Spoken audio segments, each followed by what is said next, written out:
Hello dear friends. In this video, I will tell you how you can check which friends you have followed and which friends have followed you.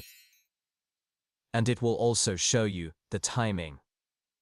If you like the video, please like the video. And if you are new to the channel, subscribe to the channel and press the bell icon.